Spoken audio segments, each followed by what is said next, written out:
वेद पुराणे सुने न कभी, कभी रामायण की बात करेंगे। वेद पुराणे सुने न कभी, कभी रामायण की बात करेंगे। जब तब ढोंगे बताओ हाथ करेंगे। जब तब ढोंगे बताओ माने न माता पिता की, माने न माता पिता की, इस नारी के साथ अकेले रहेंगे। कलयुग की फैशन में साहब मैम का भेष है। मैम कौन है और साहब कौन है? बाहर तो शेर है, पर जब पत्नी के सामने आए तो मेमना जैसे मैं करता है वैसे हो जाता है। माता पिता की वसीयत तो सबको अच्छी लगती है, पर नसीहत किसी को अच्छी नहीं लगती। ऐसे कलयुग में जियो। जो लोग धर्म कर्म करेंगे उनको ढोंगी बताएंगे कि देखो ये फिर आ गए हमसे चंदा लेने। अरे आपके जीवन में आप अकेले पुराण करा नहीं सकते। आपके कमाए धर्म को वो धर्म में लगाकर आपके पूर्वजों का कल्याण कर रहे हैं, जो काम आप नहीं कर सकते। ये वाणी से कितने जीव तृप्त हो जाएंगे। देखो जो कोरोना काल में काल मृत्यु को प्राप्त हो गए, जिनको हाथ तक नहीं लगा, ना तो गंगा जल मिला, ना ही कोई वेद मंत्र, और ये वाणी जहां तक जाती है उन जीवों का कल्याण कर देती है। तो नेमसर नाम के तीर्थ में गोमती नदी के तट पर जहां पर हनुमान जी स्वयं है, आज भी वहां पर देखो हनुमान जी की मूर्ति जैसे किसी कलाकार ने बनाई हो, इतनी विशाल मूर्ति विराजमान है। और आज भी वहां कभी भी नैमिषारण्य चले जाओ आपको वहां भागवत होती मिलेंगी। तो यहीं पर सभी चिंतित है कि कलयुग में कौन हमारी रक्षा करेगा। उसी समय भगवान की आज्ञा से वेद व्यास जी महाराज के प्रिय शिष्य श्री सूत जी महाराज आते। आवत ही हर से नहीं नैनन नहीं शने, तुलसी तहां न जाइए कंचन बरसे। जहां आने से खुशी ना हो वहां जाने में कल्याण नहीं है। ये सती भगवान कहते हैं जब दक्ष प्रजापति के यज्ञ में जाता। देखो जहां प्रेम होता है तो मैं गरीब से गरीब, छोटे से छोटे के यहां भी उसका हाथ का खाना पसंद करता हूं। और जहां प्रेम नहीं होता तो दिल नहीं मिलता। तेरे पिता मुझसे प्रेम नहीं करते, इसलिए वहां जाने में कल्याण नहीं है। देवी आज सूत जी महाराज मात्र 16 वर्ष के बालक, और सौनक ऋषि जो है 88,000, उनकी उम्र इतनी कि कई बार उन्होंने इंद्र बदलते, ब्रह्मा बदलते, प्रलय होते देख ली। भगवान राम के अनेक अवतार, परंतु आज एक छोटा सा बालक आया है, परंतु ज्ञानी है। सभी ने चरण धुलाए कि देखो गंगा जी जाना कितना कठिन है। हम तो इतने अभागे हैं कि नर्मदा जी में भी डुबकी नहीं लगा सकते, ये हाथ पांव साथ नहीं देते। तो आज स्वयं मां नर्मदा ज्ञान रूप में हमारे नगर में आई है, कथा रूपी गंगा में। तो कौन अभागा है जो डुबकी न लगाए। सभी ने छोटे से बालक के चरण धुलाए, ऊंचे आसन में बिठाना। ज्ञान देते समय गुरु है इसलिए ऊंचे आसन में, और सुनते समय शिष्य है इसलिए नीचे बैठकर आसन में। बालक ने सोचा कि देखो बड़े बड़े विद्वान है काशी में, वृंदावन में, हमारे पास ज्यादा पैसा होगा तो भैया हम वृंदावन से पंडित बुलवाएंगे, काशी से बुलवाएंगे, कहां गांव के पंडित को पकड़ कर ले आए। तुलसीदास जी तो छोटे से गांव राजापुर के, और उनकी रामायण आज पूरी दुनिया के विद्वान लोग कर रहे हैं। क्या सोचकर आपने हमें व्यासपीठ में बिठा दिया। सूत जी कहते हैं आप तो बड़े ज्ञानी हैं, दीर्घायु हैं। सौनक जी कहते हैं कि देखिए ऋषिवर, आप कहते हो कि हम उम्र में बड़े हैं, धन में, शक्ति में बड़े हैं, परंतु शास्त्र कहता है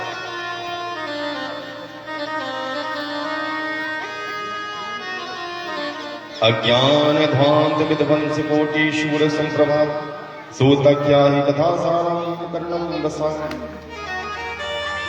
कि देखो अज्ञान रूपी अंधकार को दूर करने में आप करोड़ों सूर्य के समान हैं।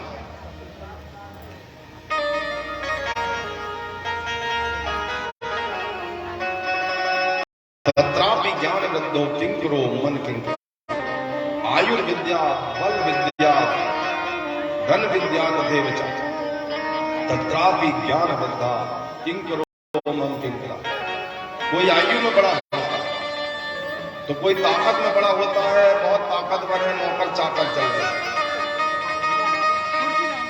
कोई धन में बड़ा होता है, परंतु जो ज्ञान में बड़ा होता है वही सबसे बड़ा। इसलिए शिव जी सबसे बड़े हैं, क्योंकि चरितम रघुनाथस्य सतकोटि भविस्तरम एक अक्षरम पुंसाम महापातक नाशम। आपको वेद व्यास जी ने जो पुत्र सुखदेव को ज्ञान दिया वही ज्ञान आपको भी सुनाया, और आपके मुख से हमने 17 पुराण सुन चुके। परंतु देखो, इतनी कथा सुनने के बाद भी हमारे मन में कुछ सोच,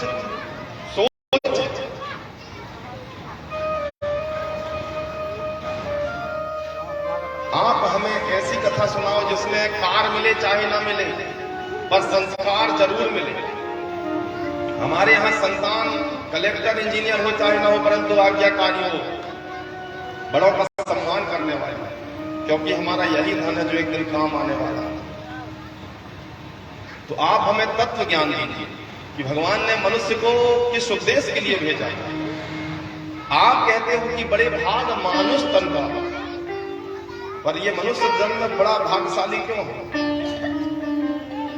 सूर्य जी कहते हैं कि देखो देवताओं ऋषियों, यद्यपि आप मुझसे उम्र में बड़े हो, परंतु आपकी मुझ में श्रद्धा है, तो मैं आपको यहां वहां की चर्चा न सुनाकर कि आपको लक्ष्मी प्राप्त हो कि ना हो, कार प्राप्त हो कि ना हो, तो आपके भाग्य का मिल ही जाएगा। पर जो आपको प्राप्त होने के लिए भगवान ने भेजा, उस शिव तत्व की, उस भगवत तत्व की प्राप्ति कैसे हो, मैं वही कथा आपको सुनाऊंगा। मम कर्णम रसायन, जो हमारे कानों में रसायन का काम करे। रसायन यानी होता औषधि।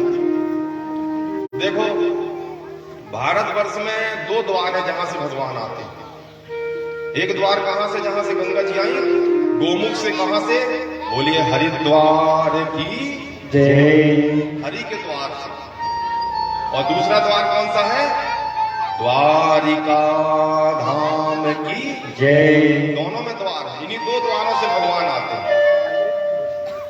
ऐसे ही हमारा शरीर भी भारतवर्ष है। इसमें एक व्यक्ति रहता है, वो है परमेश्वर, जो हृदय में जिस दिन वो निकल जाए ये शरीर, फिर कुछ काम करना। पर ये शरीर में कहां से आया भगवान? 2 ही द्वार। शरीर में 10 द्वार है, परंतु 10 में 2 द्वार है जहां से भगवान हमारे हृदय में आते हैं। पहला नेत्र, दूसरे कान। जो आंखों से हम भगवान की झांकी देखते हैं, मूरत देखते हैं, वो आंखों से हृदय में आती है। देखिए, यहां भगवान बाल गोपाल बैठे हैं, उठकर तो नहीं गए, परंतु आंखों से आपके हृदय में आए कि नहीं?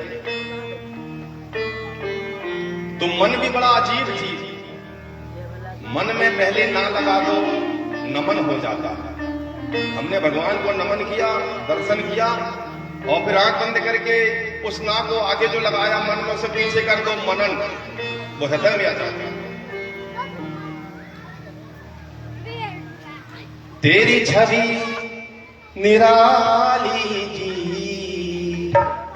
तेरी छवि निराली जी, मेरे बाके बिहारी जी।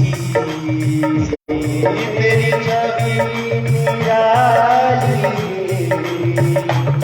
मेरे बाके बिहारी जी। तेरी छवि निराली जी, तेरी छवि निराली जी, मेरे आंखे बिहारी जी। तेरी छवि निराली जी, तेरी छवि निराली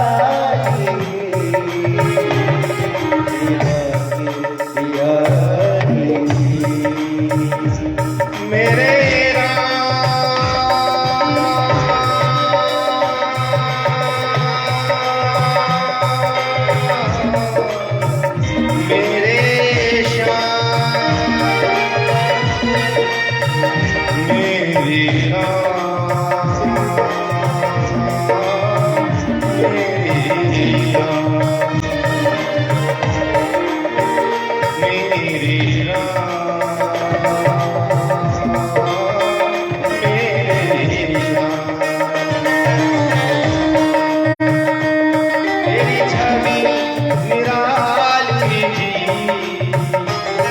तेरी छवि निराली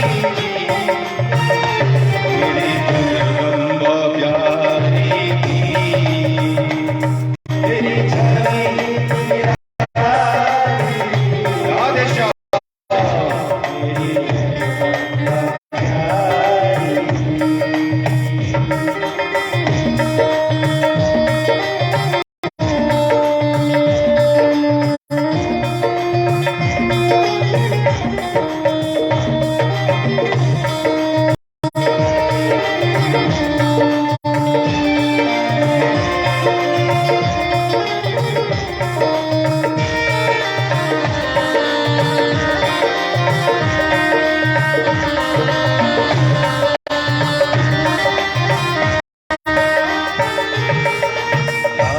राधे श्याम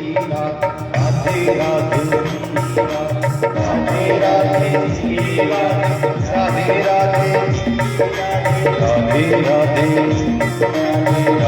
प्यारी राधा से मिला दे श्याम से मिला दे राधे राधे राधे श्याम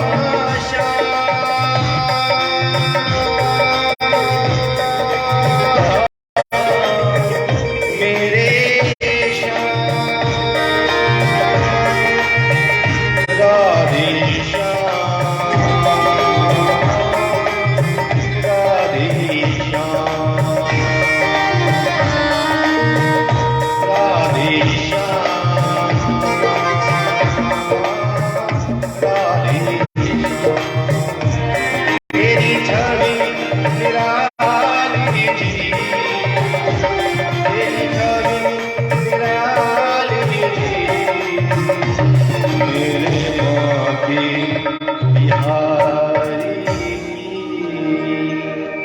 बोलिए कृष्ण कन्हैया लाल की जय। तो कानों से जो सुनते हैं वो भी हृदय में जाता और भक्ति के रूप में प्रकट हो जाता। देखो झूमने लगते हैं ना, छोटा सा बच्चा जो जानता था वो भी झूमने लगता है। जो नांग होता उसके कान नहीं होते फिर भी दिन की धुन में वो भी नाचने लगती है।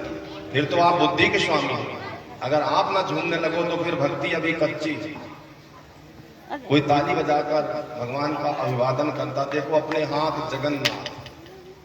ताली जो बजात तो निहाल कर देते और गाल जो बजात माला माल कर देते। ये सरस्वती धन्य होती है जब कोई इससे भगवान का नाम लेता है, सिद्ध हो जाती है।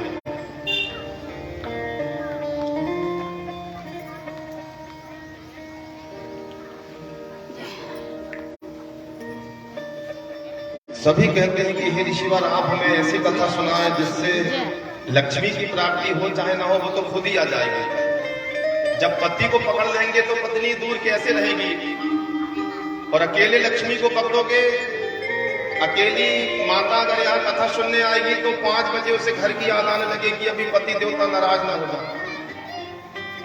परंतु उन पति देवताओं से भी निवेदन है कि देखो ये लक्ष्मी है और आप नारायण हैं। जब आपका पांव पूजा गया था माता पिता ने तो विष्णु स्वरूप बराय इदम चरण कमलेभ्यो नमः, लक्ष्मी स्वरूप कन्या इदम चरण कमलेभ्यो। आप नारायण हैं और ये लक्ष्मी है। आप नारायण बनकर अपनी पत्नी का स्वागत करेंगे तो स्वाभाविक है कि वो भी लक्ष्मी बनकर आपके चरण दबाएंगे। पर अगर आप महाकाल बनकर स्वागत करोगे तो स्वाभाविक है कि वह भी महाकाली तो फिर बनेगी।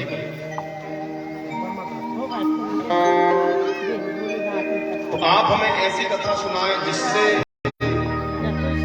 लक्ष्मी की प्राप्ति हो चाहे न हो, क्योंकि अकेली लक्ष्मी आएगी, अकेली स्त्री आएगी तो कभी भी चले जाएगी। और अकेली लक्ष्मी किसमें आती है? उल्लू में बैठ और उल्लू बनाकर चले जाएगी। पर जब वो अपने पति के साथ आएगी बुलेट गाड़ी में बैठकर, किसमें? बोलिए गरुड़ भगवान की जय। तो भगवान वहां बैठे हैं और पत्नी इस कोना में बैठी। जब उसका मन लग गया कथा में, सोचा कि उस साइड देखूंगी नहीं, देखूंगी नहीं तो जाने को कहेंगे नहीं, इसी साइड नहीं करे रहो। तो जब तक पति नहीं जाएंगे वो बोलेगी मेरे को काय की चिंता। इसलिए नारायण के साथ ध्यान करो। जब गरुड़ के साथ आते हैं तो मोक्ष सिद्धि लक्ष्मी सुमति है संपत्ति नाना। जहां सुमति आएगी तो संपत्ति लक्ष्मी को रुकना ही पड़ेगा। तो आप हमें ऐसी कथा बताइए जिसमें लक्ष्मी की प्राप्ति हो चाहे न हो, परंतु भगवत तत्व की प्राप्ति। चिंतामणि लोकम सुखम स्वर्गलोक संपदम प्रक्षति गुरुपीतो वैकुंठम योग दर्शनम। देखो एक मणि होती है जिसको कहते हैं चिंतामणि, जिसके पास वो मिल जाए तो दुनिया की सारी चिंता खत्म कर लेती, परंतु इसी संसार की चिंता वहां की नहीं, इसी लोक में साथ देती, जो मांगो मिल जाता। एक कल्प वृक्ष होता है जो समुद्र मंथन से मिला, उससे चॉकलेट मांग लो, बिस्कुट मांग लो, सोने का हार मांग लो, कार मांग लो, जो मांगो सब देता, परंतु भगवान की शरणागति भर को भी नहीं दे पाता। परंतु ऋषिवर सूर्य महाराज सौनक कहते हैं चिंतामणि मिल जाए तो सारी चिंता दूर हो जाए, कल्प वृक्ष मिल जाए तो सारी मनोकामना पूर्ण हो जाए, परंतु भगवत तत्व की प्राप्ति ना चिंतामणि के बस में है ना ही कल्प वृक्ष के। वो तो जिस पर गुरु कृपा होती है उसी को ही भगवत तत्व मिलते हैं। गुरु बिन भव निधि तरह न कोई। जिसको भी गुरु मिले परमेश्वर से साक्षात्कार हुआ, उसके लिए वैकुंठ का योग भी दुर्लभ नहीं है। सूर्य कहते हैं प्रीति शौनकम चित्ते है तो बच्मी विचारे सर्व सिद्धांत निष्पन्नम संसार भयनाशी।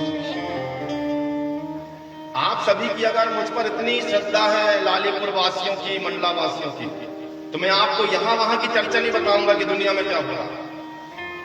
दुनिया में जो होता है वो होने दो, भगवान तत्व की प्राप्ति कैसे हो सारी कथाओं का सार निचोड़ कर दूंगा। यहां वहां के छिलकस हमें क्या करना है, हमें तो रस पीना है और भगवान सार होगी। दूध का सार है माखन, और कन्हैया ना दूध पीता ना दही खाता, वो तो माखन खाता। जैसे दूध का सार है माखन, ऐसे ही मनुष्य जीवन का सार है भगवान की शरणागति, भक्ति की चरम अवस्था। तो मैं आपको यहां वहां की चीजें ना खिलाकर सीधे उसको रस निकालकर जूस दूंगा, ताकि यहां वहां प्रयत्न न करना पड़े। जिसको सुनने से संसार का भय नाश होता है।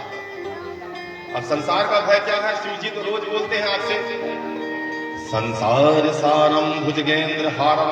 यही संसार का सार है कि गले में काल रूपी सर्प बैठा है, कौन दिन डस लेगा, फिर भी अभिमान है। शिव जी के गले में सर्प है, उसको देखकर वो कहते हैं कि ये काल है, मैं भी नित्य नहीं हूं, इसलिए तप करो, ध्यान करते हैं। विष्णु जी के सिर में काल बैठा है, कब डस लेगा, मैं भी नित्य नहीं हूं, इसलिए योगियों के समान तप करते हैं। तप का उल्टा होता है पतन हो जाएगा, तप नहीं करोगे। तप के बल पर सूर्य चंद्रमा आदि उल्टे लटके, तप के बल पर देखो शेषनाग जी ब्रह्मांडों को फूल के समान धारण किए। इसीलिए मैं ऐसी कथा सुनाऊंगा जिससे आपको ये संसार का भय ही मिट जाए, काल रूपी भय, क्योंकि भगवान शंकर अमर है। काल व्याल मुख ग्रास त्रास निर्णास हेतवे श्रीमद्भागवतम शास्त्रम कलौ। काल रूपी बहुत बड़ा अजगर है जिसके मुख में ये संसार है, और हम बैठकर कथा सुन रहे हैं। जिस दिन उसने मुख बंद कर लिया उस दिन ये संसार खत्म। और उसी भय से बचाने के लिए सुखदेव जी ने इस कथा को कहा, एतस्माद् परम किंचिन मनां शुद्धये न विद्यते जन्मांतरम भवेत् पुण्यम तथा भागवतम लभेत्। मन की शुद्धि के लिए इससे बड़ा कोई साधन हो ही नहीं सकता। इसलिए शिव जी बड़े अपवित्र जगह में रहकर अपवित्र वस्तुओं को शरीर में लगाकर भी पवित्र हैं, केवल इसी कथा को हृदय में धारण करने से। तन शुद्ध स्नान से, धन शुद्ध कर दान, मन शुद्ध कर ज्ञान से, जो चाहे कल्याण। पानी बाढ़े नाव में, घर में बाढ़े दाम, दोनों हाथ उलीचियो यही सयानो काम। घर में अगर धन ज्यादा बढ़ेगा, देखो कितना ही धन कमा लो, एक दिन निधन ही होगा, निर्धन ही होगे। शोक पत्रिका में क्या होगा कि फलाने का निधन हो गया, यानी बिना पैसे के चले गए। तब छाती में लोग पैसे फेंकते हैं, अर्थी में लो जितना कमाए एक आध सिक्का ले जा लो, पर बेचारा ले जा नहीं पा, इसलिए लिखा जाता है कि निधन हो गया। घर में धन ज्यादा बढ़ेगा और उसे अगर धर्म में खर्च नहीं करोगे तो वो कहीं ना कहीं से खला है, बीमारी, लाचारी, कोर्ट कचहरी। क्योंकि पितरों ने आपको ये शरीर दिया, उसी शरीर से आपने पत्नी, पुत्र और धन कमाया, तो वो भी आपसे यही उम्मीद करते हैं कि जब मैंने तुम्हें धर्म करके संसार में लाया, तुम धर्म पुत्र कहलाए। तो हमारे लिए भी हम यही अपेक्षा करते हैं, अन्यथा ऋणी व्यक्ति कभी भी मुक्ति को प्राप्त नहीं हो सकता जिसने पितरों का ऋण नहीं चुकाया। तो वो फिर दुनिया के चाहे बद्रीनाथ चले जाए, उससे मुक्ति नहीं मिल सकती।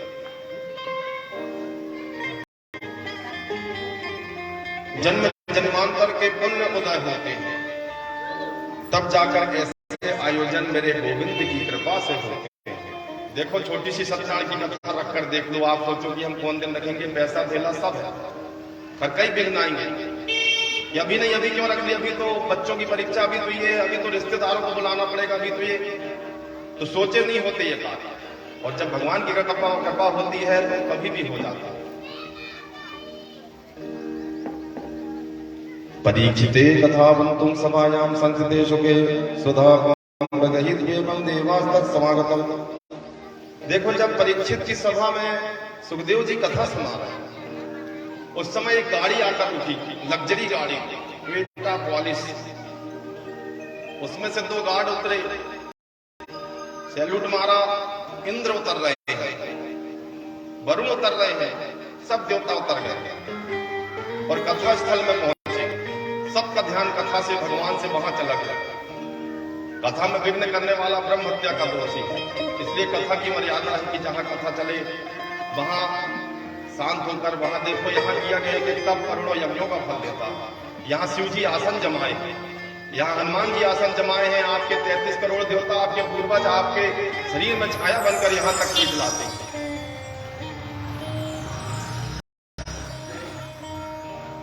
जिनके पूर्वज सात्विक होंगे उनकी छाया उन्हें पुराण में, मंदिरों में, तीर्थों की ओर ले जाती है, और जिनके सात्विक नहीं होंगे तो कहेंगे कि यहाँ कहाँ, चल घूमने, जुआ घर, मदिरा घर, चौपाटी।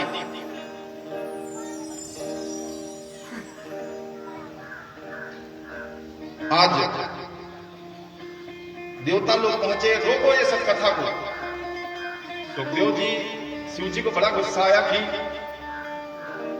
मेरे प्रभु की कथा चल रही थी और ये कौन आ गए, परंतु शांत रहे। ज्ञान के देवता जो है, और ज्ञान हमेशा संयम करता, क्षमावान होता। सुखदेव जी बोले भैया क्या बात है, कथा क्यों रुकवा दी? बोले सुखदेव जी आप ये कथा किस लिए सुना रहे हैं? बोले राजा परीक्षित तो 7वें दिन सांप काटने वाला। अच्छा, तो ये मृत्यु के डर से कथा सुन रहा, ठीक है। तो ऐसा करते हैं, ये अमृत हम परीक्षित को पिला देते हैं और इसे हम अमर कर देते हैं, और आप हमारे साथ चलो स्वर्ग लोग, वहां वीआईपी आसन में आप बैठना, बढ़िया एसी में बैठना, अनेक प्रकार की चीजें मिलेंगी, वीआईपी व्यवस्था में कथा सुनना, और हम आप हर सुनेंगे। सुखदेव जी बोले कथा सुनना है तो यहां बैठ जाओ। बोले ये छोटे लोगों के बीच में कथा हमको अच्छी नहीं लगती। देखो दो चीज, कीर्ति, ये कीर्ति भगवान से दूर भी करती है और ये कीर्ति भगवान से मिला भी देती है। हमारी कीर्ति में इतना बड़ा सेठ, इतना बड़ा अधिकारी, इन छोटे लोगों के बीच में कथा सुनूंगा तो लोग क्या कहेंगे? यही कीर्ति हमें भगवान से दूर कर देती है। और जो भगवान को सब कुछ छोड़कर कीर्ति करते हैं, कुछ न होकर भी आज उनके संसार में कीर्ति है, जैसे सबली, जैसे मीरा, कुछ भी नहीं था। तो जब आप भगवान का कीर्तन करते हो तो भगवान आपकी कीर्ति बढ़ाते हैं। या देवी सर्वभूतेषु कीर्ति रूपेण संस्थिता। पर ये कीर्ति कीर्तन में बाधक है कि इतना बड़ा व्यक्ति इन लोगों के बीच में कीर्तन करूंगा, लोग क्या कहेंगे? पर आप बड़े हो, देखो दुनिया के नक्शा में अंबानी अडानी का क्षेत्रफल देख लो, मंडला को पेन रखोगे भारत के नक्शा में तो वो रिफिल में भी मंडला नहीं आया, रिफिल की नोक में भी। फिर आपकी औकात कितनी है? पूरे भारत विश्व का नक्शा देख लो, भारतवर्ष इतना सा आता है, अंगूठे के बराबर। और उस अंगूठे में फिर आपकी औकात कितनी और आपको इतना अभिमान, और बड़े बड़े राजा मिट गए, दानव मिट गए, हरिश्चंद्र की सत्ता मिट गई, खेल विधि का बड़ा अनोखा मानव बना खिलौना। ये इसी का नाम संसार है, जो हर समय सरक रहा है, खिसक रहा है। संसर्ग इति संसारा, जो तुर्की जिसको अभिमान था मैं सारे राष्ट्रों में मुसलमानों का खलीफा बनूंगा, और देखो वही तुर्की एक झटका आया और नष्ट हो गया, और जिसके विरोध में खड़ा हुआ था वही भारत देश से सबसे पहले सहायता पहुंचा। तो अभिमान ऐसे दूर होता है, जो कल राजा था आज रंग है, और जो रंग है वो राजा।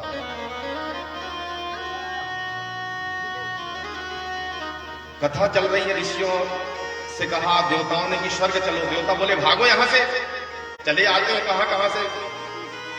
देवताओं को लगा कि लगता है हमें पहचान नहीं पा रहे। महाराज जी आप हमें कोई बहरूपिया तो नहीं समझ रहे कि ये मुकुट टुकुट पहन कर। बोले मैं जानता हूं तुम इंद्र हो, तुम वरुण हो, तुम लोकपाल हो, तुम दिक्पाल हो। तब देवताओं का अभिमान दूर हुआ। गुस्से में कहे कि देखो एक लंगोटधारी भिखारी, उसने हम वीआईपी लोगों को भगा दिया। ब्रह्मा जी के पास पहुंचे, बोले ब्रह्मा जी पृथ्वी लोक में एक सुखदेव नाम का भिखारी है, देखो हम लोगों को भगा दिया।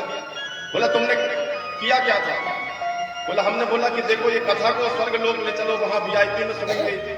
देवताओं तुम्हारे मन में अभिमान था, चाहते तो तुम वहां बैठकर कथा सुन सकते थे, परंतु तुम में बड़ेपन का अभिमान था, और जो अभिमानी होता है उसको कथा समझ में नहीं आई।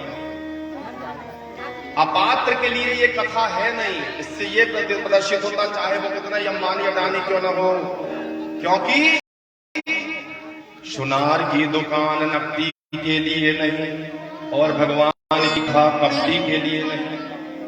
अब जिसकी नाक ही नहीं है उसको नौलहार भी दे दो, चाहे गोल्ड दे दो, वो क्या करेगी? जब मेरी नाक ही नहीं है तो मैं क्या दिखाऊंगा? तो सुनार की दुकान नकदी के लिए नहीं, और भगवान की कथा कपटी के लिए नहीं। भगवान का दर्शन नास्तिक के लिए नहीं। एक नकदी जिसके नाक कट गए हैं बचपन से, कान नहीं है, तो वो क्या करेगी इन हारों में? फिर आप उसे जो कुछ भी दो उसके कोई काम नहीं।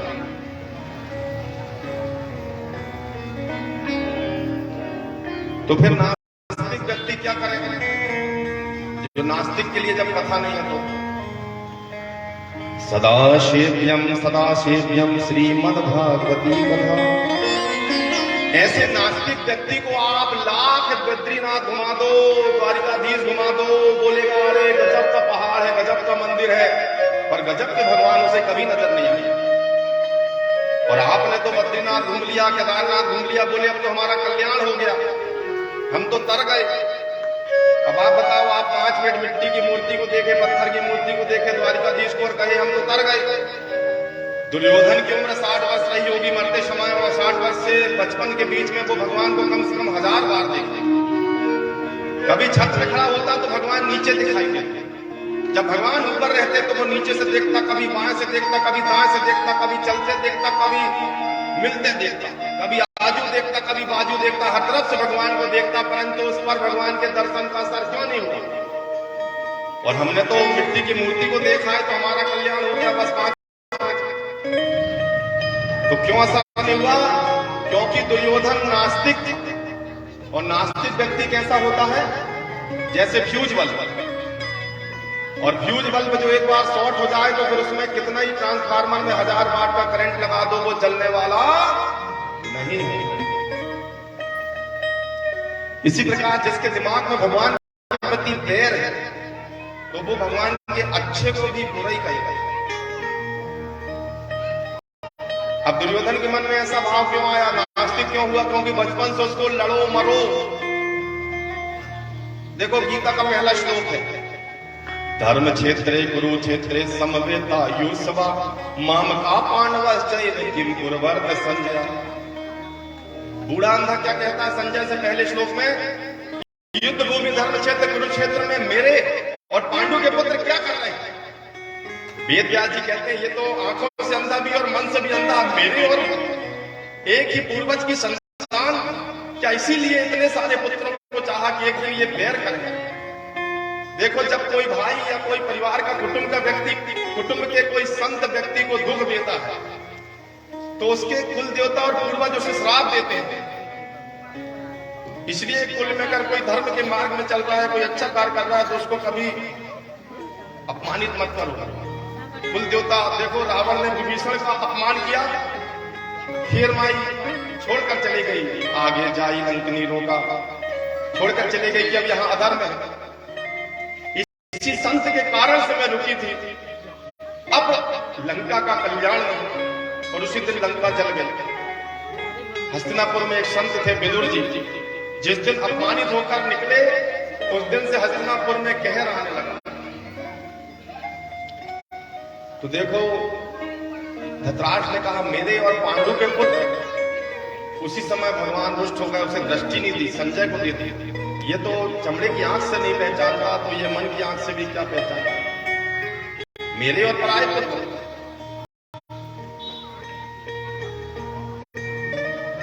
तो ये भागवत की कथा दुर्योधन को अगर बचपन से यही सिखाया जाता। देखो, माता कुंती अपने बच्चों को कृष्ण कथा सुनाती, भगवान की बाल लीला सुनाती है, पुराण में ले जाती है। और पुराण में जाते जाते पहले शुद्ध होते हैं, शुद्ध होने के बाद सिद्ध होते हैं। बच्चे के मन में कृष्ण के प्रति प्रेम उत्पन्न हो गया। बाढ़ को पिता के धर्म, इसलिए अपने बच्चों को जरूर कथा में लाओ। शिव जी तो अपनी पत्नी को भी लेकर आते हैं। सबसे पहले संसार में पत्नी को अगर किसी ने कथा में लाया तो शिव जी है। एक बार त्रेता युग माही शंभु गए कुंभज ऋषि पाई, संग सती जग जननी भवानी। पति भी आई है। मैंने वचन जो दिया 7 वचन में, पत्नी क्या बोलती है कि हे स्वामी लौट पटाऊं, जब भी कोई यज्ञ कर्म करो तो मुझे भी सांस लो, अब मैं आपके वाम अंग हूं, यानी पत्नी के नाम। पत्नी वाम अंग होता, पत्नी हृदय प्रधान होती, इसलिए बाईं और हृदय माना गया। ये हृदय है, आप बुद्धि है, ये हृदय है। आप बुद्धि से सोच सकते हो, वो दिल से सोचती है। इसलिए माताएं कथा में आती है तो कोई चावल रखकर लाता है, कोई आज भगवान को फूल चढ़ा दूं, आज ये चढ़ा दूं, और बुद्धि चले जाती है। कौन थैला लगता है? तो हृदय जो है। इसलिए निर्मल मन जन सो मोहि पावा। भगवान भिक्षा लेने में किनसे आते हैं? पुरुषों से नहीं, बुद्धि से नहीं, जो दिल से देगा उससे लूंगा। भवती भिक्षाम दे। रावण भी मां सीता से भिक्षा लेने आया। शिव जी अन्नपूर्णा से, तीनों देवता अनुसुईया मैया से भिक्षा लेने आते हैं। भवती दीता यमती सीता था मी वहमा। स्त्रीलिंग प्रथमा विभक्ति एक वचन। माता आप अन्नपूर्णा हो, आपके हाथ में बरकत हो, आप भिक्षा दो। शिव जी काशी में अन्नपूर्णा से भिक्षा लेने आते हैं। अब देवता भिखारी क्यों है? क्योंकि ये देवता लोग स्वार्थी हैं। ये सबसे यज्ञ की इच्छा करते हैं परंतु देते किसी को नहीं। इसलिए आज भिखारी होकर घूम रहे हैं महिषासुर के डर से।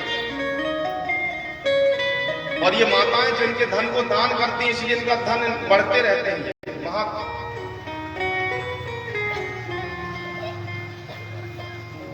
तो अगर बचपन से दुर्योधन को विष न पिलाया गया होता कि ये तेरे पर आए हैं, तो आज वो इतना बड़ा दुरात्मा न होता दुर्योधन, वो सुयोधन होता।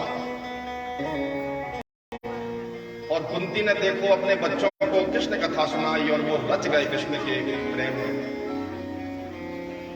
पुत्रों, जब भी कभी कष्ट हो, इस समाज से कष्ट बताओगे तो कष्ट बढ़ेगा ही बढ़ेगा, और भगवान को कष्ट बताओगे तो वो तुम्हारे दुख को हर लेंगे। हमेशा कृष्ण के प्रति प्रेम भाव जगाती। कितना प्रेम था पांडवों में कि आधी रात को भगवान आए, चल सकी। इतना भी नहीं सोचा कितनी रात को एक पुरुष भी तो है, कैसे चले जाऊं, पर कितना विश्वास चल पड़ी।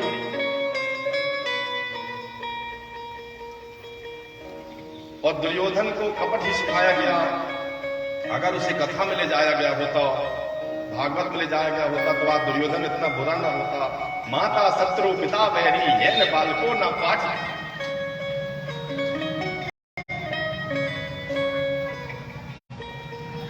इसीलिए कितनी बार कथा सुने, वही तो पुराने यहां हुई थी और फिर आ गए।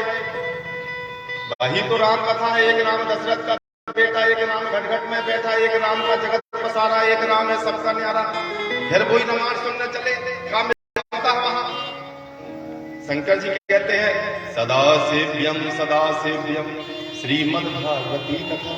रोज जाओ, रोज मंदिर जाते हो देखो, पर रोज तो मन ऐसा रहता है कि यहां वहां देखते हैं, अरे उसको तो देखो फलाने की बहू क्या मटक रही है, उससे तो देखो वो सास के सामने, ये देखते हैं।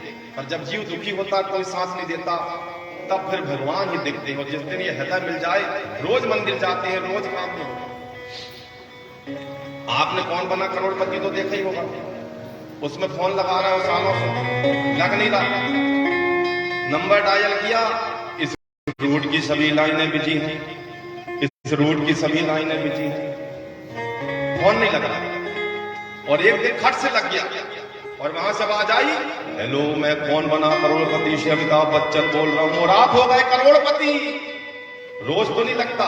ऐसे ही भगवान के मंदिर रोज जाते हो, आरती तो कर रहे हो, त्वमेव माता, आरती हो रही है त्वमेव माता, और चप्पल रखी है साइड में, तो वहां ध्यान हो गया क्या पिता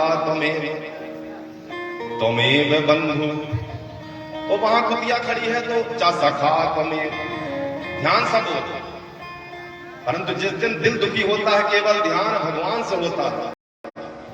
इसलिए कहते हैं रोज जाइए मंदिर, ना जाने आज कौन सी बड़ी अलहन है जो भगवान काट दे। सन्मुख हो ही जीव मोहि जब ही जन्म कोटि अगनासई कभी। मेरे सामने जब जीव आता है तो उसके जन्म जन्मांतर के कष्टों को दूर कर देता हूं। जिस दिन आपकी हाजिरी पूरी हो जाएगी, उस दिन भगवान की कृपा हो जाएगी। अभी कुछ बाकी है।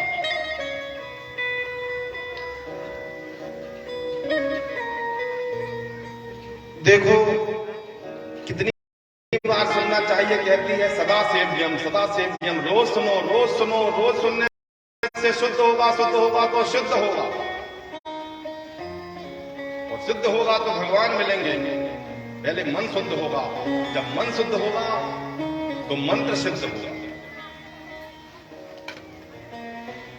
सुनते सुनते मन रुकेगा, लग जाएगा भगवान, क्योंकि राम नाम रटते रहो जब तक हट में प्राण, कभी तो दीन दयाल के भनक पड़ेगी कान। नाम हरि का जप ले बंदे, फिर पीछे पछताएगा रे, फिर पीछे पछताएगा।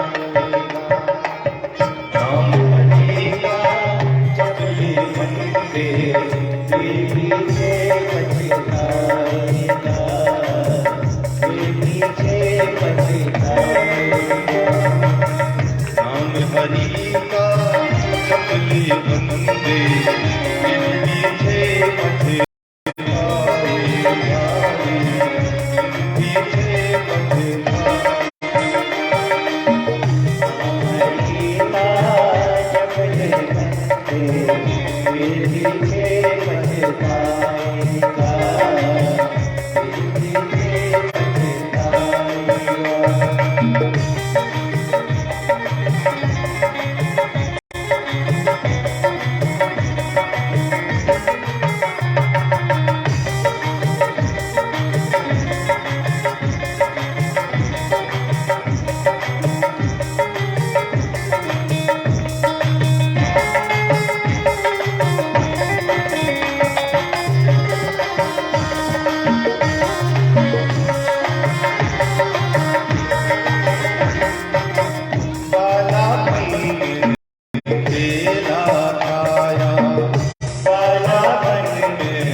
पछताएगा, पीछे पछताएगा, नाम हरि का जब ले डूबे,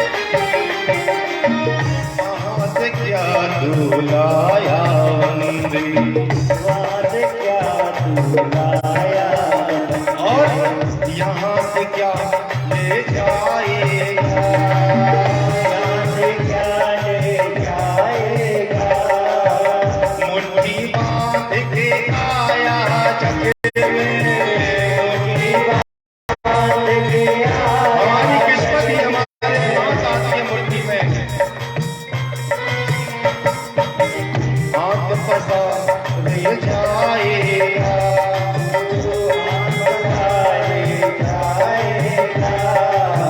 फिर पीछे पछताएगा, नाम हरि का जब ले बंदे, फिर पीछे पछताएगा, फिर पीछे पछताएगा।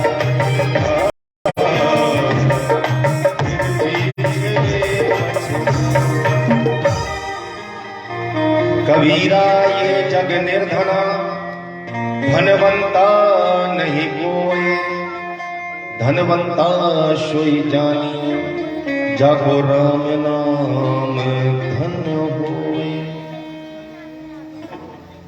आज जड़ से जड़ व्यक्ति पर भी भगवान के दर्शन और कथा का असर पड़ता है। शब्द ही ब्रह्मांड है और शब्द ही रहे अखंड, शब्द बीज पलटे नहीं चाहे पलट जाए ब्रह्मांड। देखो नासा के वैज्ञानिक सर्च कर रहे हैं कि देखो दुनिया में जो चीज मुख से निकल जाती है वो कभी नष्ट नहीं होती। अक्षर क्या है? जब मां सती के वियोग में शिव जी पागल होकर नाच रहे हैं, तब सुदर्शन रूपी श्री हरि विष्णु ने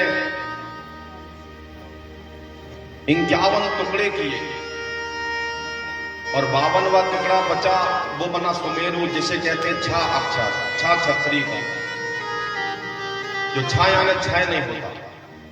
और पहला अक्षर है आ, जितने अंग जहां गिरे आ आ ई ऊ ए ऐ ओ औ, 51 और एक 52 अक्षर, 52 शक्तिपीठ बने। पहला अक्षर आ और आखिरी अक्षर छा, दोनों को जोड़ दो तो बन गया अक्ष। अक्ष यानी अक्षमाला, अक्ष यानी आछई, अक्षर, अक्षर यानी आछई जो कभी नष्ट नहीं होते। सनातन से पृथ्वी में ब्रह्मा विष्णु रहे चाहे ना रहे, ये अक्षर जरूर थे। अक्षर पुरुष है और पुरुष से भगवान प्रकट नहीं होते। फिर अक्षर मिले तो बना शब्द, 2 पुरुष हो गए। अब 2 पुरुष भी हुए तब भगवान प्रकट नहीं हो रहे। रात दिन अनार का, आम का, उल्लू का जपते रहो, भगवती प्रकट नहीं होंगे। पर जब अक्षर और शब्द जब एक होते हैं तो बनते हैं क्या? श्लोक। और श्लोक यानी श्लोक से उस श्लोक तक जो प्रभाव डालते हैं, जिसे कहते हैं श्रुति। और श्रुति यानी ये कन्या बनी, 2 लड़कों के बाद तीसरे में कन्या सृष्टि में आई। तो भैया शुरू से ही कन्याओं का बड़ा अकाल है। 2 पुरुषों के बाद तीसरी कन्या आई, इसलिए तुलसीदास जी कहते हैं पुत्री पवित्र किए कुल 2 जो नहीं कर सके वो तीसरी कन्या कर दी, यानी श्रुति यानी श्लोक। और जब श्लोक बना तो उस श्लोक तक करंट पहुंच गया। कैसे? ओम त्र्यंबकम यजामहे सुगंधिं पुष्टिवर्धनम् उर्वारुकमिव वन्दनाम् मृत्युमुक्षीयमामृताम् या देवी सर्वभूतेषु शक्तिरूपेण संस्थिता नमस्तस्यै नमस्तस्यै ॐ भूर्भुवः तत्सवितुर्वरेण्यं भर्गो देवस्य धीमहि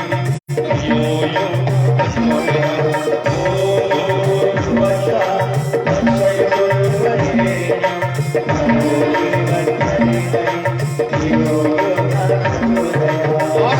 कैसे भगवान प्रसन्न होते हैं, कैसे श्लोक बना। मन मेरा मंदिर आपने दिया बारी, आँखों की हो तालियां बोल बोल भाती, रोम रोम जीवा तेरा नाम पुकारी, आरती हो मैया आरती, ओ शेरा वाली हो माते, अमरकंटक वाली हो माते, तेरा वाली हो माते,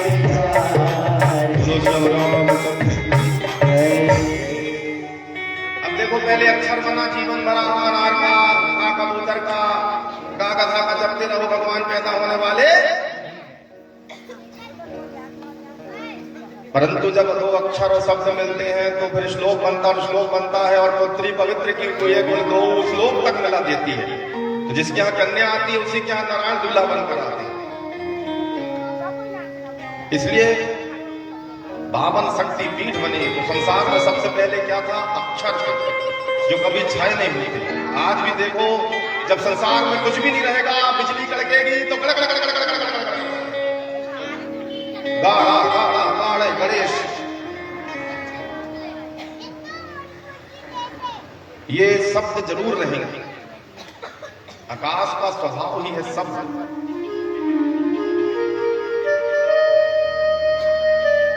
तो मूर्ख से मूर्ख व्यक्ति पर भी शब्द असर पड़ते हैं, जड़ से जड़ व्यक्ति पर शब्द असर करते हैं। इसलिए शब्दों को बड़ा सोच समझ कर, जो चीज को हम दिन भर बोलते हैं वो शुद्ध हो जाती है। इसलिए जब भगवान का नाम अनेक बार जपते हो तो वो नाम शुद्ध हो जाता है। तो क्यों बुरा बोलते हो? अच्छा बोलो। आपके मुख की सरस्वती 24 घंटे में एक बार शब्द हो। मेरे तो भाग्य ही फूट गए, मेरे तो भाग्य ही फूट गए। और भगवान एक ही शब्द बोलते हैं, तथास्तु तथास्तु, ऐसे ही हो। भगवान एक शब्द बोलते हैं सिर्फ, तथास्तु। हे भगवान कहा मुझे ब्याह किया, मेरे तो भाग्य ही फूट गए। भगवान कहते हैं तथास्तु, जैसी वैसे ही रहे। और आप बोलोगे कि हे भगवान आपकी कृपा है तो सब कुछ अच्छा है और अच्छा ही होगा। भगवान कहते हैं तथास्तु, और अच्छा। इसलिए सरस्वती से अच्छा दो, किसी को बुरा मत कहो। बच्चे को कह दिया तू गधा, अब भैया गधा से ही गधा पैदा होगा, गाय से तो होने वाला नहीं। और रात दिन उसको गधा कहोगे तो उस पर वो शब्द मंत्र बन जाएंगे और कहेंगे कि अब से मैं गधा ही हूं, बने रहो पगला। तो काम करेगा अगला, नहीं पढ़ता। और उसी को कहते कि मेरा बेटा बहुत अच्छा है, ये सब कर सकता है, तो देखो वो कोशिश तो करेगा। कालिदास जैसा मूर्ख व्यक्ति अभिज्ञान शाकुंतलम मेघदूत लिख देता, जिसका आज देखो पीएससी आदि में पीएचडी किया जाए, जो मूर्खता निरा मूर्ख। परंतु इसी पंचमी के दिन स्कंद माता की कृपा से कालिदास जैसा मूर्ख व्यक्ति जिस डाल में बैठता उसी को काटने वाला व्यक्ति महान ज्ञानी हो जाता, जो आज भी पाठ्यक्रम में पढ़ाया जाता। विज्ञान शाकुंतलम मेघदूतम रघुवंशम। इसलिए शब्द ही ब्रह्मांड है, शब्द ही रहे अखंड। शब्द बीज पलटे नहीं, चाहे पलट जाए ब्राह्मण। मूल से मूल, जड़ से जड़ व्यक्ति पर भी शब्द असर करते हैं। देखो दुनिया में सबसे बड़ा कौन है? बोला मंत्र। पर मंत्र किस देवता सबसे बड़े हैं? तो देवता किसके अधीन है? देवता मंत्रों के अधीन है। और मंत्र किसके अधीन है? मंत्र ब्राह्मणों के अधीन है। इसलिए ब्राह्मण को भगवान ने श्रेष्ठ कहा कि इन मंत्रों से हम विवश हो जाते हैं, सिद्ध हो जाते हैं। तो मूल से मूल व्यक्ति पर भी ये शब्द का असर पड़ता है। क्यों असर पड़ता है? क्योंकि ये जो भागवत कथा है ये श्री मुख से निकली। ये सनत कुमार, वेद व्यास, तुलसीदास, वाल्मीकि, इनके त्याग का फल है। इसमें खट्टा कुछ है ही नहीं। अब क्यों खट्टा नहीं है? क्योंकि तोता जिस फल को चोंच मार दे वो फल मीठा ही होगा, ये बात की 100% गारंटी है। और इस भागवत रूपी कथा को किस तोते ने चखा है? बोलिए सुखदेव जी महाराज की जय। सुख यानी होता है तोता। इनने इस फल को चखा, इसलिए इसमें 9 के 9 रस। एक लंगोट में इतना त्याग किया किस लिए? क्या उनको इच्छा नहीं थी कि मैं अपना परिवार बसाऊं, अपने माता पिता की सेवा करूं? क्योंकि ये मनुष्य जन्म परोपकार के लिए हुआ है। ये संस्कृत जनमानस से दूर है, इसलिए तुलसीदास बन गए। वही वाल्मीकि और देखो हिंदी में, अवधि में इस राम कथा को लिखा कि जो भी इस राम कथा के आदर्श को घर में मनन करेगा, राम, भरत, सुमित्रा, सुमित्रा यानी सौमित्र, जो सभी को मित्र भाव से देखती है। मेरा पुत्र नहीं, ये तो सबका पुत्र है। उसी के यहां आनंद आता है, उसी के यहां राम आता है। तो मूर्ख से मूर्ख व्यक्ति पर भी इस कथा का प्रभाव पड़ता है। क्योंकि यह सनत कुमार, वेद व्यास, वाल्मीकि जी, इन्होंने इतना तप किया, घर छोड़ा, परिवार छोड़ा, सब कुछ छोड़ दिया। और आज हम कहते हैं कि महाराज जी ये पुस्तक ले जा लो, हमारे घर में पड़ी है, कोई पढ़ता नहीं तो उनको दुख होता है। इसी को कहते हैं ऋषि ऋण। क्या इस दिन के लिए उन्होंने इतना त्याग किया कि हम उसको खोले? कहते हैं जिस घर में भागवत होती है, जिस घर में देवी पुराण, जिस घर में राम कथा होती है और उनके आदर्श को अपनाया जाता है, उनके घर में कभी कलयुग नहीं आ सकता। जिसने राम भरत के चरित्र को अपना लिया कि वनवास तो मेरे भाई को मिला है, फिर भी 14 वर्ष तक मेरे भाई से ऊंचा आसन रहो। मेरा भाई अगर जमीन में सोता है तो मैं जमीन के नीचे गड्ढा खोद कर बैठूंगा। कभी रात सोच नहीं हुआ। कितनी मर्यादा की 12:30 बजे तक भैया भाभी कामता नाथ में है। मर्यादा कहती है कि देखो वो भी गृहस्थ है। लक्ष्मण टेकनिक है, जितास में एक आसन को जीत लिया, गुड़ा केस कहा गया, 14 वर्ष सोए नहीं। रामायण में लक्ष्मण को गुड़ा केस कहा गया जो 14 वर्ष नहीं सोए, और भागवत में अर्जुन को गुड़ा केस कहा गया जिसने नींद को जीत लिया। जो भगवान के लिए निद्रा को त्याग देता है। उठ जाग मुसाफिरे, भोर भई अब रे कहाँ जो उठ जाग मुसाफिरे,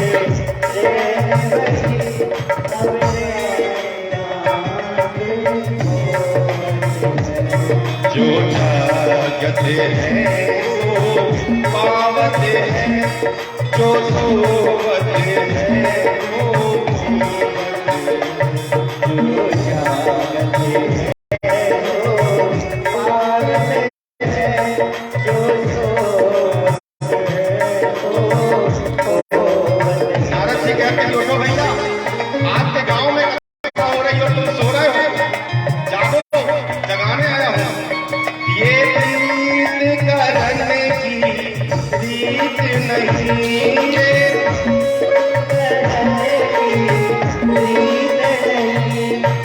रोज मंदिर में हम भंडारे करा रहे हैं, क्या प्रेम की रीत है? ये प्रेम की रीत नहीं है, सबसे ऊंची प्रेम सगाई है। प्रभु जागते हैं तुम सोवते हो, प्रभु जागते हैं तुम सोवते हो, प्रभु जागते हैं तुम सोवते हो। भगवान आपके यहाँ जागने आए और आप घर में हो, काम कर रहे हो, सो रहे हो, ये प्रेम की रीत नहीं है, जगाने के लिए आए।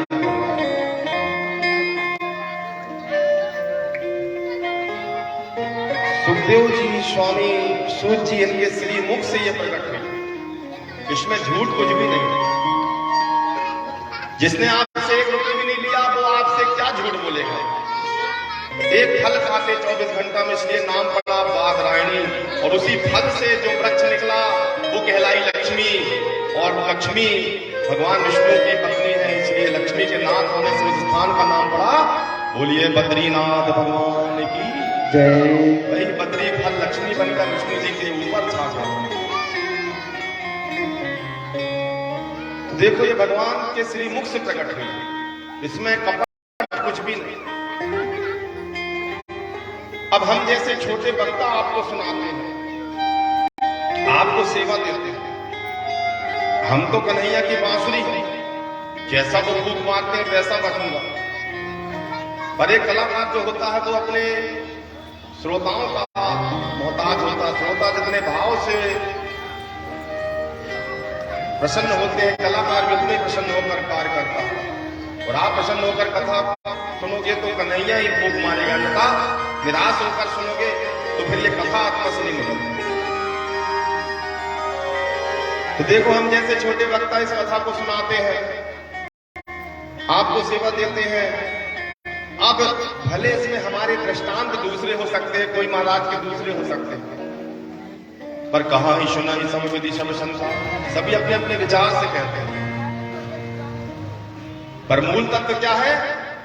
चाहे कोई किस विधि से सुनाए, चुटकुला बनाकर सुनाए, गाना सुनाकर सुनाए, चाहे ऐसे सुनाए, पर मूल तत्व तो शिव और राम और देवी तत्व की प्राप्ति ही है। दुनिया के जितने भी नदी नाले हैं, जाना तो समुद्र में ही है। तो रास्ते अलग हो सकते हैं, पर पहुंचते तो वही है कि हमें भगवान की कथा सुनाए। सभी अपना अपना भाव प्रकट करते हैं। कहा ही सुना ही सब विधि सब संसार। लेकिन ये कथा जो है शिव जी की समाधि का सार है। संवत 16 सहस 87 तज समाधि शंभु अविनाशी, 87,000 वर्ष समाधि रखकर इस कथा को तैयार किया। विष्णु जी की योग निद्रा में लेकर इस कथा का सार है, चिंतन करते हैं। ये सुखदेव स्वामी जिन्होंने 16 वर्ष तक मां के गर्भ में रहकर केवल भगवान का ध्यान किया कि जन्म नहीं लूंगा, नहीं तो माया व्याप्त हो जाएगी, ये मेरा पराया और मैं भगवान से दूर हो जाऊंगा, चिंतन का सार। ये श्रीमद कथा मूल है, जड़ है। जड़ से जुड़ो तो वृक्ष हरा रहेगा, और जिस दिन जड़ को छोड़ दिया अस्तित्व आपका भी बढ़ने वाला नहीं। तो दुनिया के जितने भी धन संपदा है उनकी जड़ है वेद। इसलिए चाहे कबीर पंथी हो, चाहे जैन पंथी हो, चाहे अग्रसेन पंथी हो, चाहे फलाने पंथी हो, ये जितने भी वाद हैं ये सब लड़ाई वाद है। और इन्हीं में फंसकर जीव भगवान से दूर हो जाता है। अरे कोई कहता है कि 2 भगवान की पूजा नहीं होना चाहिए, कोई कहता है 3 की नहीं होना चाहिए। तो भैया अगर आपके यहाँ 3 औलाद आएगी तो क्या धर्मशाला में छोड़ दो? जब भगवान स्वयं आपके यहाँ आए तो स्वागत करो कि प्रभु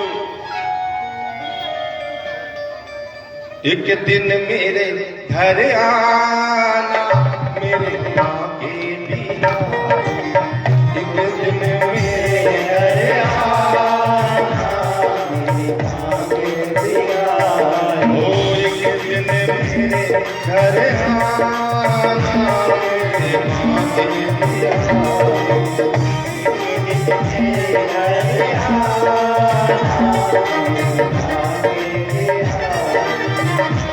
बिहारी मेरे तुझे बिहारी, बाके बिहारी मेरे तुझे बिहारी। मैंने तेरे लिए रोज भगवान की मूर्ति को, बात रूप को देखो, कहते हैं कि जो रोज भगवान को झूला झुलाता है, उन्हें मीठा मीठा माखन खिलाता है, उसके यहाँ भगवान झूला का कुछ देते हैं। संतान गोपाल मंत्र झूले को झुलाइए भगवान को, भगवान को हृदय से लगाइए। जैसे नए जन्मे बच्चे को देखकर गाय मां प्राण देती है, ऐसे वात्सल भाव से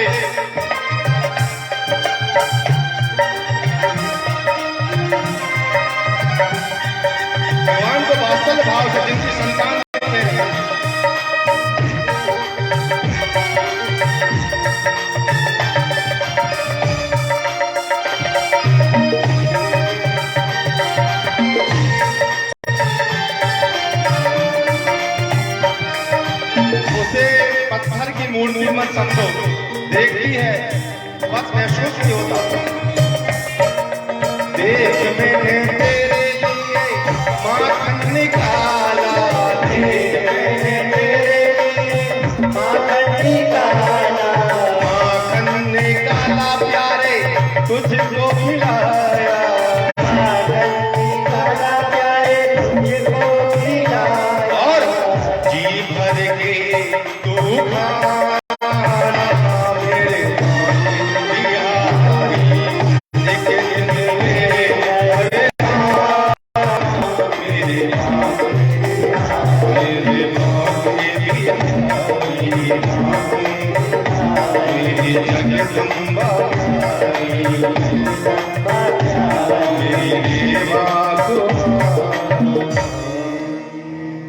रोज भगवान को स्नान कराओ। देखो हम सत्यानी कथा में जाते हैं, बोलते यजमान सिंह भैया इनको स्नान कराओ, तो भगवान को मुंडी पकड़ के उठा लेते हैं। अब क्या आप अपने नाती को ऐसे मुंडी पकड़ के उठाओ? उन्हें भी महसूस करो कि उन्हें भी कष्ट होता।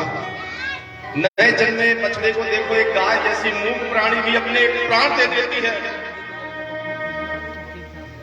अपने बछड़े के लिए। फिर तो आप बुद्धि के स्वामी हो, आप में ममता क्यों नहीं हो? उसमें ममता प्रदर्शित करो। जब जिस दिन आपके में वात्सल्य भाव आएगा, देखो संतान गोपाल मंत्र है, खीर दूध को पुत्र माना गया, इसलिए दूध को फाड़ा नहीं जाता।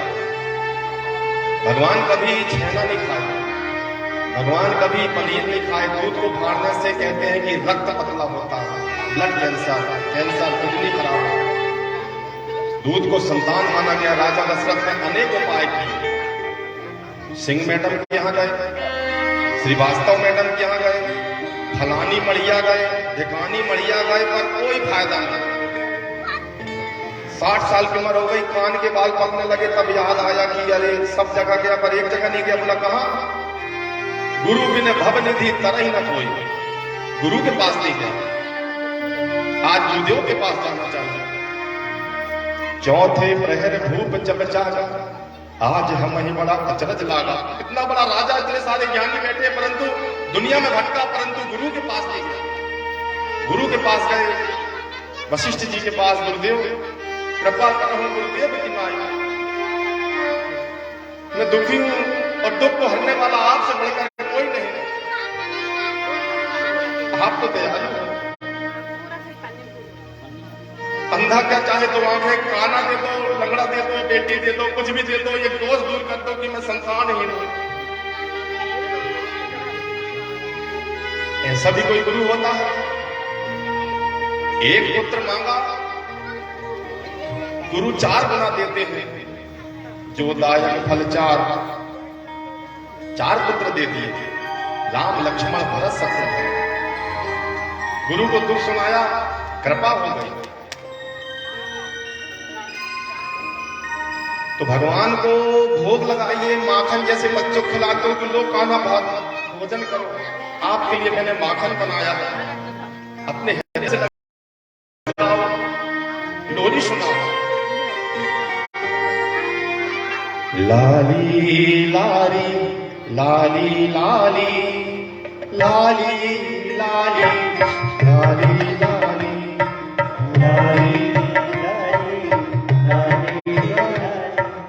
लाली लाली कौशल्या में तेरी तू मेरा राम, तेरी यशोदा कौशल्या में तेरी तू मेरा राम, तेरी यशोदा। भाव का भूखा हूं मैं जब भाव ही एक सार है, भाव से भरता जो मुझको भव से बेड़ा पार। लोग कहते हैं कि धीमान जन्म क्यों नहीं लेते, आपके आंगन में भी आपके गोद में खेलेंगे, परंतु वो माता पिता बनकर दिखाओ जो देव की वसुदेव। 6 पुत्र मर गए, परंतु भगवान को शिकायत तक नहीं करते। शायद हमारे किसी जन्म के पाप होंगे। जेल को भी मंदिर बना लिया, ना अगरबत्ती है ना कुछ है, मन में भगवान को प्रकट कर दिया। भगवान पुत्र बनकर आए। जब सारी दुनिया सोती है तो भगवान के भक्त जागते हैं। 2 ही प्राणी जग रहे हैं, वसुदेव और देवकी। और उन्हीं से भगवान को साक्षात्कार होता है, बाकी तो सब सोते हैं। तो यहाँ पर जो कथा में जागता है वसुदेव देवकी बनकर, उसी को भगवान की कथा प्राप्त होती है। जो सोता है वो खोता है। आज देवता अमृत कलश लेकर आए, परंतु देवताओं तुम स्वार्थी हो। चाहते तो तुम वहां बैठकर सुन सकते थे, परंतु तुम अभिमान और अभिमानी को भगवान की कथा उसके लिए नहीं, सुनार की दुकान नकदी के लिए नहीं, भगवान की कथा कपटी के लिए नहीं, इसलिए तुम्हें भगा दिया गया। सुखदेव बैरागी है, उसके लिए सोना और मिट्टी एक बराबर। लालची गुरु और लोभी चेला, दोनों नरक के चेला। जो भोगी है वो तुम्हें योगी नहीं बना सकता, जो योगी है वही तुम्हें योगेश्वर भगवान से मिला सकता है, जिसके लिए सोना मिट्टी एक बराबर। सुखदेव को कोई लोभ नहीं था, इसलिए तुम्हारा वीआईपी तुम्हें मुबारक। जानना चाहते हो कि उस पुस्तक में क्या है? ब्रह्मा जी ने धर्मराज को दंड बनाया, तुला के एक ओर भागवत रखी गई, दूसरी ओर दुनिया के जितने भी उपाय हैं यज्ञ पुराण आदि, परंतु भागवत का पढ़ना ही भारी है। जब देवता अमृत लेकर आए थे तो सुखदेव जी ने बोला कि देवताओं क्या है? बोला परीक्षित को भय है मृत्यु का, इसलिए ये कथा सुना रहा है, हम इसको अमृत देना चाहते हैं। तब सुखदेव जी ने पूछा था कि परीक्षित अमृत पीना चाहते हो कि कथा सुनना चाहते हो?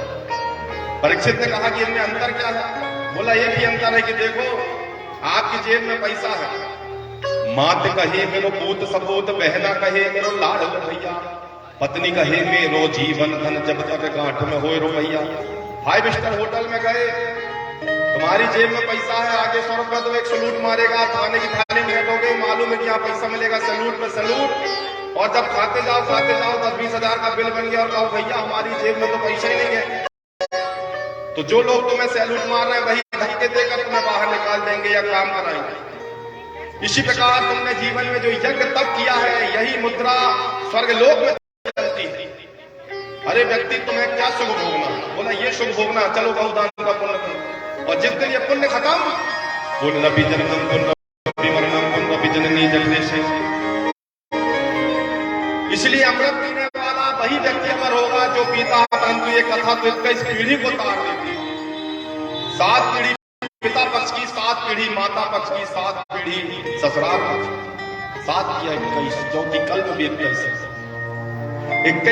कल्प में जो हमारे पूर्वज फंसे हुए, कोई अकाल मृत्यु, कोई कोरोना से, कोई, इसलिए भागवत की सभी वैष्णवों का तिलक है, सम्मान है। जैसे बिना तिलक का ब्राह्मण नमस्कार करने योग नहीं, जैसे बिना मणि का सर्प, बिना मुकुट का राजा।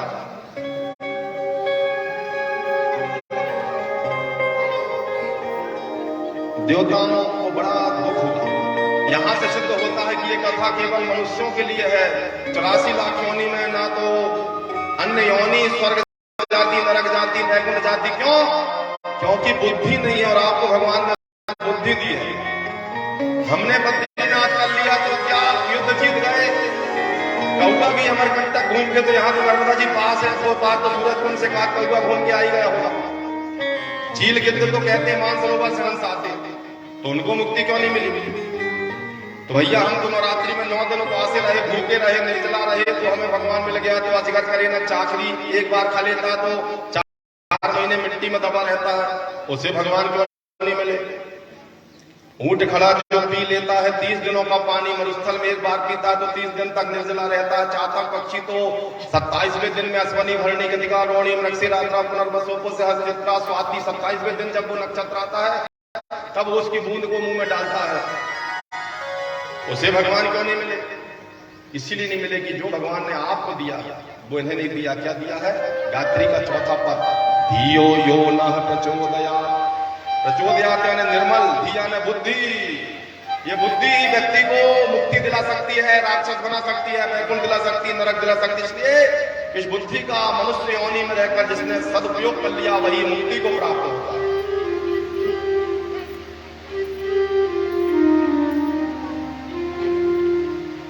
आज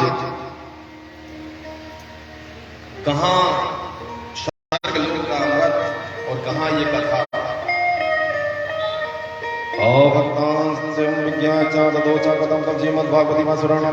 इससे यह शिष्ट होता अभक्ता, जिनमें भगवान के प्रति श्रद्धा नहीं,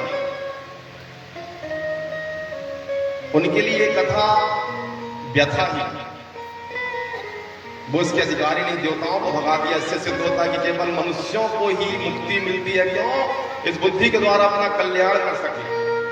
घर तो पशु पक्षी भी बना देते, उन्हें भी ज्ञान है, संतान वो भी पैदा कर लेते हैं, भोग प्यास का ज्ञान उन्हें भी। पूर्व काल में इस कथा को सौनकादिक ऋषियों ने, ब्रह्मा के मन से पैदा हुए हैं 7 वर्ष के बालक। 7 वर्ष का बालक कपट लोभ से दूर होता है, 7 प्रकार के विकारों से दूर होता है, काम क्रोध मद लोभ दंभ दुर्भाव द्वेष मत्सर। इसलिए हर समय भगवान के यहाँ जाने में नहीं किसी भी परमिशन की आवश्यकता है।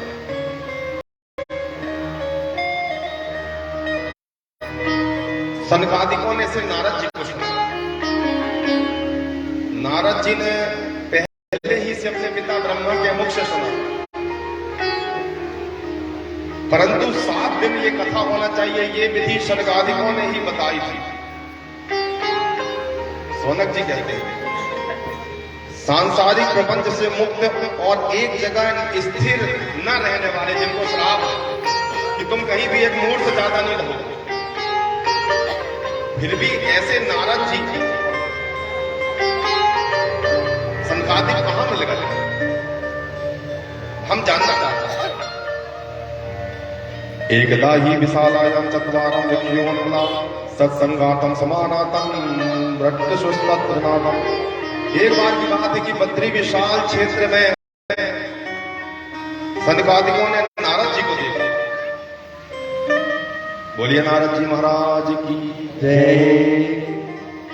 आइए नारद जी का यानी नारम रवा ददाति इति नारदम, जिनका कहा कभी दंत नहीं होता। इतिहास गवाह है कि जिन्हें नारद मिले, भगवान मिले, चाहे कंस ही क्यों ना हो, ध्रुव ही क्यों ना हो, प्रहलाद, वैसे नारद जी हमें नारायण से मिला। तालियों के साथ स्वागत करेंगे। कहाँ चले हम? पहले तीर्थ यात्रा कहाँ शुरू करें? गंगोत्री का चल लेंगे, फिर एक दिन रामेश्वरम में चलाएंगे। बोलिए बद्रीनाथ धाम की जय। एकदा ही विशालायां चत्वारादित्यादिक 4 ऋषि सनक सनंदन सनातन सनत कुमार, ये ब्रह्मा के पुत्र हैं। ये चल पड़े बद्रीनाथ की ओर, पृथ्वी लोक के तीर्थों को घूमने। वहां नारद जी मिले। श्रीमन नारायण नारायण नारायण,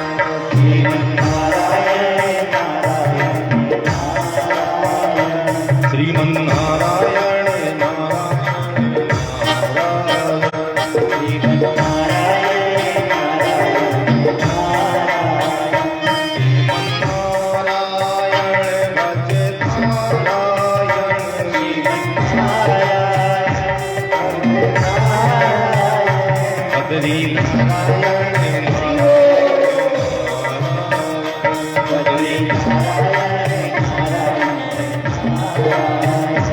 अपने मन को सुमारग लगाते चलो, अपने मन को सुमारग लगाते चलो, अपने मन को सुमारग लगाते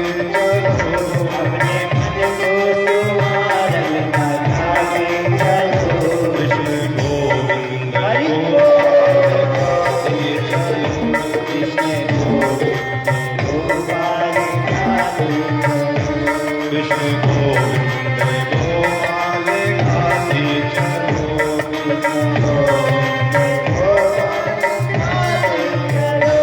देखिए इंद्रियों के न फोड़े पड़े, देखिए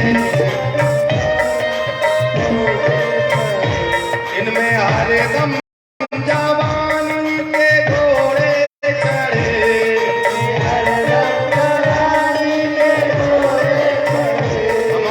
की 10 इंद्रियां, यही 10 घोड़े हैं। एक कहता है कि बाजार घूमाऊं, एक कहता है कि विमान में चले जाऊं, एक कहता है कि अभी तो मेरा काम है, अभी तो मेरे खेत है। ये 10 घोड़े अलग अलग दिशाओं में भागते हैं। इनमें जवानी के घोड़े पड़े कि एक साइड चल, अलग अलग नहीं। अब ये घोड़े अलग अलग भाग रहे हैं कि डोर किसे दे दो, आप बन जाओ अर्जुन रूपी रथ, और इसकी डोर सारथी भगवान श्री कृष्ण के हाथ में दे दो। जहां बोले जाए जाई में निराके राम ताई में रही हो।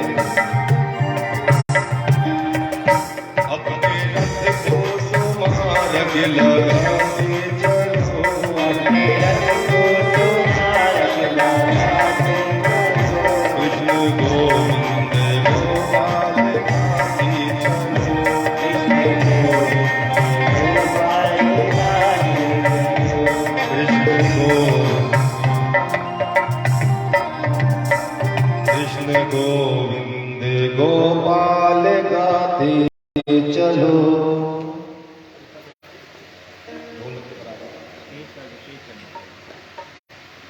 तो देखिए बद्री विशाल पर्वत में देखो आज भी बड़ा चमत्कार है कि लक्ष्मी जी के साथ नारायण जी को देखा गया हमेशा, परंतु यहाँ लक्ष्मी जी द्वार में बैठी हैं और बाकी भक्त लोग अंदर पंचायत लगाए हैं।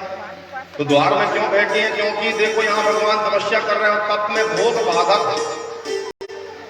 लक्ष्मी जी स्वयं ही बाहर आ गई कि मैं धर्म पत्नी हूँ, मेरा पति धर्म के मार्ग में बैठा है, तो मेरा धर्म कहता है कि वो धर्म करे, बेर का वृक्ष बनकर छाया दे दी। इसलिए बद्रिया ने बेर के नाथ होने से उस धाम का नाम पड़ा। बोलिए बद्रीनाथ। भगवान की दूसरी शक्ति पीछे से बद्रीनाथ पर्वत के ऊपर से जहाँ सरस्वती मैया प्रकट हुई। बोलिए सरस्वती मैया की। परंतु आधा किलोमीटर चली है, बहुत बड़ा पानी का सैलाब आता है और कहाँ समा गया? नीचे नदी में। वो पानी आगे क्यों नहीं बढ़ रहा? अदृश्य हो गई। बड़ा आश्चर्य होता देखकर माढ़ा गांव में। ये अगर बहुत बड़ा बांध टूट जाए तो वो तो पूरे मंडला को बहा दे, परंतु वो पानी आकर इसी बॉर्डर में धरती में समा जाए, इतना वेग कहाँ जाती?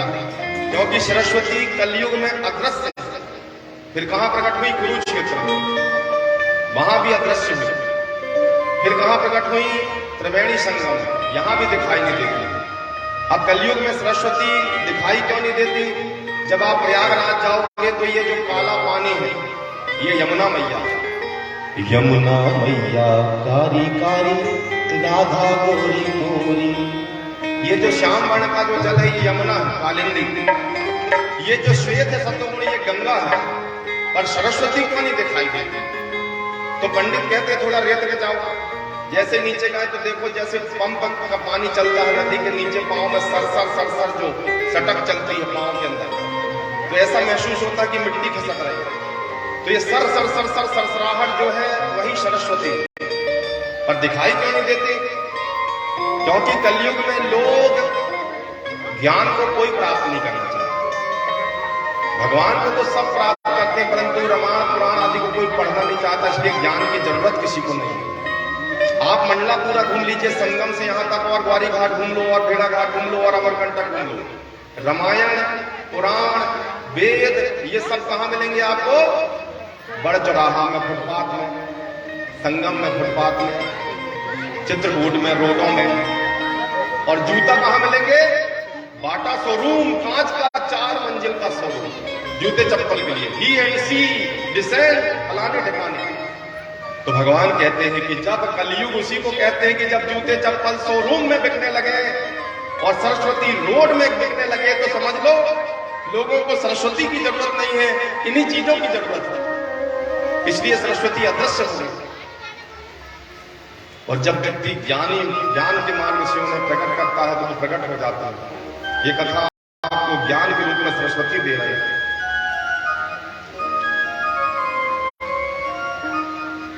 सभी ने नारद जी को दुखी देखा, बोला नारद जी आप इस बद्रीनाथ जैसे सत्युग के धाम जहां पर देखो सत्य है और सत्य कभी परेशान नहीं हो सकता, यहां आप दुखी हो। हरि का दास कभी होवे नहीं उदास, फिर आप क्यों दुखी हो? बस चिंता करो भगवान। नारद जी कहते हैं मैं इसलिए दुखी हूं कि मेरा देश दुखी है। अहम तो पृथ्वी या तो ज्ञातवा सर्वोत्तमामिति पुष्करम चा प्रयागम चा काशी गोदावरी तमा हरि क्षेत्रे कुरुक्षेत्रे श्रीरंगम सेतुबंधनम एवं आदिषु तीर्थेषु ब्रह्मांडम तत्तमा। मैंने अनेक तीर्थों की यात्रा की महाराज, नारद जी कहते हैं, परंतु कहीं भी मुझे संतोष नहीं होता। तीर्थों में आजकल सत्य ही नहीं रहा। अब वो भगवती में तेज नहीं दिखता। स्वार्थियों ने भगवती के तेज को नष्ट कर दिया। मैंने देखा कि भगवान बद्री विशाल आंखें बंद किए हुए हैं, उनकी आंखों से आंसू है। मैंने कहा प्रभु आपके भक्त आपके दर्शन करने आते हैं, आपसे मिलने आते हैं, आप आंखें क्यों बंद करे हैं, उन्हें दर्शन क्यों नहीं देते? भगवान कहते हैं देखो मुझसे मिलने कोई नहीं आता, सबकी अपनी अपनी समस्या है, सब अपनी अपनी अर्जी लगाने आते हैं। कोई कहता भगवान मेरा ये काम कर दो, कोई कहता भगवान मेरा ये काम कर दो, कोई कहता मेरा बेटा ब्याह दो, कोई तो मुझसे कहे कि प्रभु हम आपसे मिलने आए। सब अपने अपने घरन की सबका अवलोकी। नारद जी कहते परंतु प्रभु तुम्हें पीर सब घरन की धन धन रहो।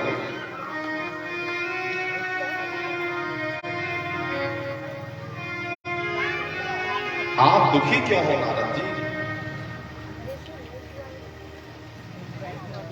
बोले मैंने अनेक तीर्थों की यात्रा की, परंतु तीर्थों में कपट ने ऐसा प्रभाव डाला है कि देखो केदारनाथ में जब पानी गिरता है तो 4 रुपए की पार्ले जी 20 रुपए बिकने लगती है।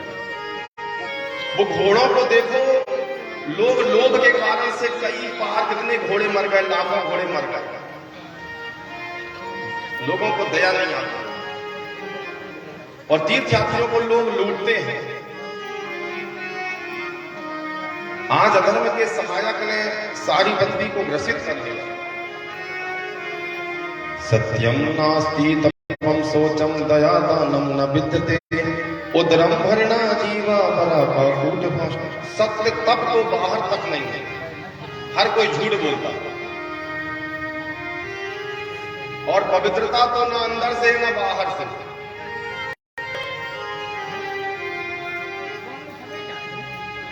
ना तो दया है, मेरा पेट भर जाए बाजू वाला भूखा मर जाए, मुझे क्या करना है। सभी को अपने अपने घर की चिंता। पाखंड निरता संतो विरक्ता सा परिग्रह।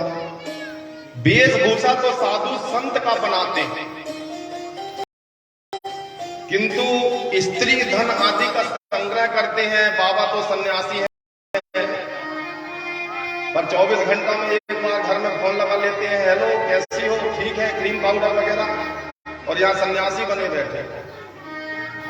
आश्रम जंगलों में बनते थे, अब शहरों में आश्रम बन रहे हैं। जो खुद भोगी है वो क्या योगी बनाए। महाराज एक बार में वृंदावन गए, कथा चल रही थी, बोले कौन देखा तो सन्यासी बाबा की कथा है, 1008 सन्यासी जी महाराज, चलो भैया सुनने जाए। तो जैसे मैं वहां पहुंचा तो एक व्यक्ति, एक छोटा सा बच्चा रो रहा है, बाबा बाबा। तो एक व्यक्ति उसका हाथ पकड़ के डांटता कि शांत रहे, ये ले चॉकलेट खा ले, ये बिस्कुट खा ले, शांत रहे। हम बोले भैया वो छोटा बच्चा है, उसको क्यों मार रहे हो, डांट रहे हो, उसके पिता से क्यों नहीं मिलाते? नहीं कर सकते। बोले क्यों? क्योंकि भेद मिल जाएगा। बोले क्यों? इसकी मां नहीं है और ये अकेला सहारा है इसके बाप का, तो उसका पिता कहां है? तब तो जरूर मिलाना चाहिए। बोला वो जो सन्यासी महाराज बैठे ना, ये उन्हीं की औलाद। लो कर लो बात, नाम सन्यासी और हुआ। और आधे लोग तो साधु क्यों बनते हैं?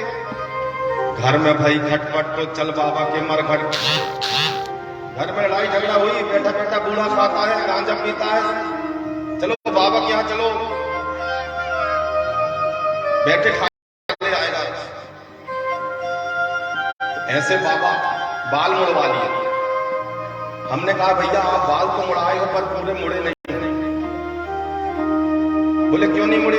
मन आपका नहीं मुड़ता। बाल मुड़कर तो सन्यासी पर दिन भर फोन लगा ही लेते। तो वेशभूषा तो साधु की बनाते हैं, परंतु धन आदि का संग्रह करते हैं।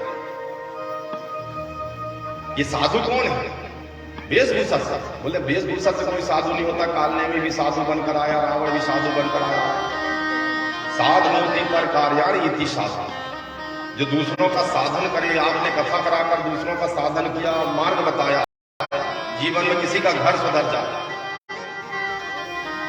किसी के घर में पति पत्नी की लड़ाई बंद हो जाए, आपने किसी का कल्याण तो किया, यही सच्चे साधु। फुल पैंट शर्ट में भी साधु। आगे की ओर गया तो एक घर से लड़ाई की आवाज आ रही, दे चौकी आई, फिर झाड़ा आया, फिर बेलन आया, वहां से चप्पल गिरी। बोले भैया ये हल्ला इतना वृंदावन में क्यों हो रहा? तो एक ने बोला ये मौनी बाबा का घर है। लो कर लो बात, मौनी